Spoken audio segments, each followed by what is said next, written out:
Со оглед на тоа што во 2017 имавме еден добар напредок на меѓународен план на нашата држава, со тоа што Македонија од проблем почнува да станува пример во регионот.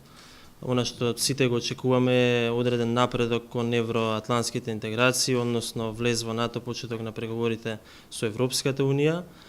Но сепак за тоа треба да се сменат и некои работи тука кои што гледаме дека не е доволна само промената на власта, туку промена на свеста и менталитетот, така да имаме функционери на новата власт кои што се однесуваат како функционерите на претходната власт, со тоа што си дозволуваат да се луксузираат со парите на граѓаните, да ги трошат неодговорно, и на тоа треба да се работи и би имале вистински напредок кога ќе помине барем една недела каде ќе немаме некој таков скандал.